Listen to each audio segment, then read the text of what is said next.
Hi everyone, this is Kejbo Vlogs, a Filipino actor based here in Saudi Arabia, and welcome back to my channel. Agad-agad gawa na ito reaction video. Ang Barda compilation. So one second na longer, hindi pa tayo nakaka-move on for today's video. Teka lang, naaalala ninyo ang, what do you call this? Ang kay David Licao ko na post, yung sa Mayon. Wait. Naaalala ninyo, no? Actually, kagabi ko lang din talaga na-realize. May post si Ginoo ng nasa Mayon siya. Teka lang. Asa na to? 'Di ba ito, tumatakbo si Ginoo, 'di ba? Pakinggan niyo 'to ha. Tumatakbo si Ginoo, tama ba? Tumatakbo siya, papunta kay Magayon. So tama talaga tayo for today's video na si Barbie si Magayon. Bakit? Mamaya. 'Di ba? Kagabi ko lang 'to na-realize, dear, 'di ba? Tumatakbo siya, 'di ba? Tumatakbo siya sa Magayon. Tama ba ako? I-comment niyo muna sa akin kung tumatakbo siya kay Magayon. I-comment niyo muna sa akin kung tumatakbo siya kay Magayon for today's video. Sino ba si Magayon? Yung Mayon Volcano. Tama ako? I-comment niyo muna. 'Di ba? Ayan si Magayon, oh, tumatakbo siya, 'di ba? Oh, 'di ba? Tumatakbo siya. Tumatakbo siya. Oo, okay, G, paulit-ulit siya. Basta, i-debunk niyo muna. I-debunk niyo muna kung anong sasabihin ko. Charis! Ngayon, punta tayo kay Barbie Fortesa. Okay, isa-isahin natin 'to. Itong dalawang 'to na 'pag nagpaparamdam, akala talaga nila sa atin for today's video is hindi natin maididebunk for today's video. Pero parang feeling ko talaga may natunugan si Barbie na hindi niya nagustuhan sa Vietnam. Kaya gumanito siya. What do you think? Or else parang alam mo yung parang kakaalis mo lang, kakabalik ko lang galing bakasyon, tapos ngayon, aalis ka na naman papuntang Vietnam. Asa na yung baby time natin for today's video? Wala na. Sabi ko, magbibihib ako doon for today's video. Titingnan mo pa sa mga photos ko, behave ako. Hindi ako maghahawak-hawak ng mga bewang ng ibang babae. Which is true. Dilulo. Yun ang dilulo, Jim. Okay? Yun ang dilulo. So ngayon, saan na tayo dalahin, KJ? KJ, saan na tayo dalahin for today's video? Eto na nga yun, mga mami. Ito na yon, sandali, sana ba yun? Andito tayo kay Barbie Fortesa, di ba? Kanina si Ginoo tumatakbo, papunta kay Magayon. Ano ngayon ang sabi ni Barbie? Ano ang sagot ni Barbie? Ano? Come over. Di ba? Come over. Tingnan mo ha. Ayan oh. Ano sabi ni Ginoo? Ano sabi ni Barbie? Tumatakbo si Ginoo papunta kay Magayon. Sabi ni Barbie, halika. Mami, pwede naman si Barbie, mami, party-party siya sa ganyang music eh. Di ba? Pwede siya mag-party-party lang eh. Wala lang, ganun lang. Oh, di ba yung, yung the usual Barbie. Yung mga ganun-ganon. Di ba? Pwede naman siya maggumanong ganun eh. O kaya ganun-ganon. O, di ba? Pero bakit habang tumatakbo si Ginoo kay Magayon na same music background, halika, takbo ka pa. Lapit ka dito sa akin. Lapitan mo ko. Takbuhan mo ko. Ganon. Mami, kagabi ko lang talaga na-realize yan. Ewan ko ba, bakit hindi din na-realize Ma'am Barda United to? Dapat Madam Barda United, assignment mo to eh. I love you, Madam Barda United. Madam Barda United, assignment mo to. Dapat kayo ang makaisip dito. Ano ba yan? Kinaibigan ko pa nga kayo eh. I love Madam Barda. I love Madam Barda United. Tama naman ako, ma'am, di ba? Tama naman ako, 'di ba? Tumatakbo si Ginoo papuntang Magayon, tapos si Barbie, ayun si Magayon, no?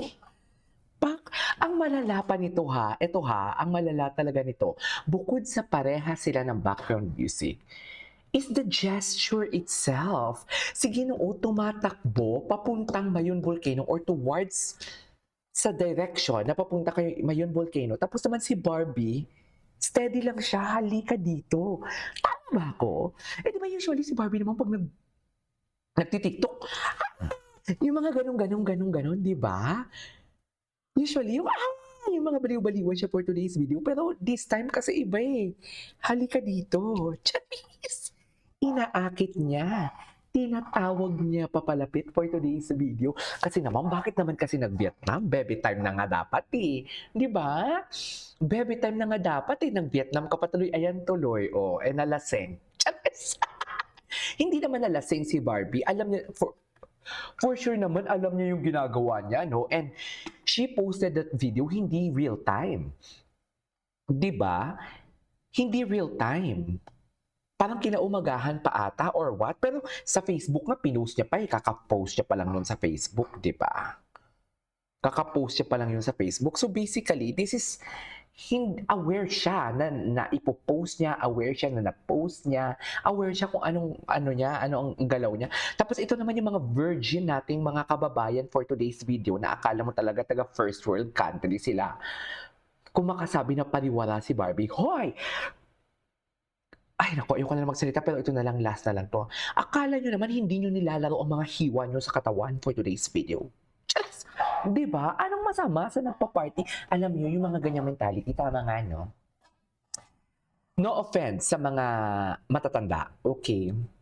Etong salitang 'to is para lang sa mga toxic na matatanda.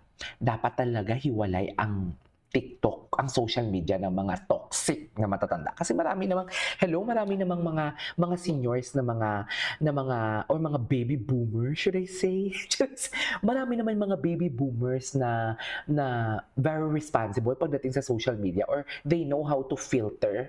You know what I mean? They know how to deliver kung anong words ang gusto nilang sabihin. Hindi yung tipong parang very blunt, should I say? 'Di ba?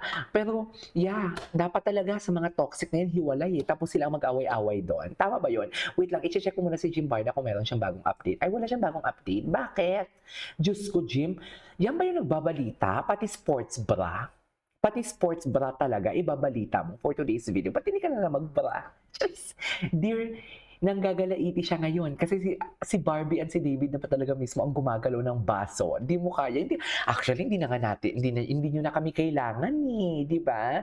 Hindi naman kami andito, wala naman kami dito para mag-convince sa inyo. Andito kami para mag-analyze lang ng mga Barda Defender. And of course, sa mga away para kay Barbie and David. Pero ma'am, tingnan mo naman ang atake ni Barbie. Oh.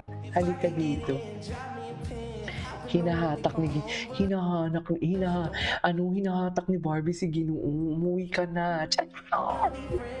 Oh, I don't wanna be friends. Kasi yan nga yung atake, di ba? Ayan yung palabas nila for today's video. Tsaka alam mo bakit? Trend na talaga ngayon yan, no? Trend na talaga. Ang Don Bell nag-announce na last project na nila. Last project na nila yung movie nila ngayon. For now, yun ang sabi nila. So, ang atake talaga ng mga love team ngayon is tear-strapping. 'Di ba? Tear-strapping. So basically, kung ano nangyayari sa Barda doesn't mean na walang Barda. Okay? Doesn't mean walang Barda. Ang tagal ng ang tagal ng Don Bell bago nagka-movie sila ulit ha. Tapos ngayon, ay hindi, last year ata. Hindi, matagal sila walang movie together. Mga 2 years ata. Mga 2 years to think na official talaga yan sila. Tapos nag-announce sila kahapon na ang Tayo sa Wakas ang pinaka-last nila na for now. Kasi gusto nila mag-grow individually, but it doesn't matter na nag-aaway sila and everything. Gusto nila mag-grow as an actor, okay? So basically, parang ang mga love team talaga ngayon is talaga, no? Or yung mga couple, wow, is ganyan talaga yung atake nila. Siguro may mga marketing strategy yan sila and everything. Pero dito muna tayo. Natagalan tayo dito, no? Di ba? O, di ba? Yan siya usually, pag nagti-TikTok si Barbie, yan siya usually. Totoo. Hinahatak niya si Ginoo. Hinahatak niya si Ginoo. Ma'am, ay, hinahatak niya si Ginoo. O, di ba? Ganyan ha. O, balik tayo kay David Licauco. Malandi kayo. Kasi hindi ako makakita. Tapos ang malala pa nito, ang recent post ni Barbie at ang recent post ni David, parehas lang. Oh, parehas lang. Oh, get it! Oh, papunta siya kay Magayon. Si Magayon, ayun si Barbie. Isipin niyo na lang yan si Barbie, tapos gumaganyan siya. Tapos si David, nagkakandarapang tumatakbo papunta kay Barbie Fortesa. Tama ba yun, ma'am? Tama ba yun yung atake? You know what I mean? Anyways, that is our for today's video. This is Kiyo Vlogs and see you on my next vlog. Bye!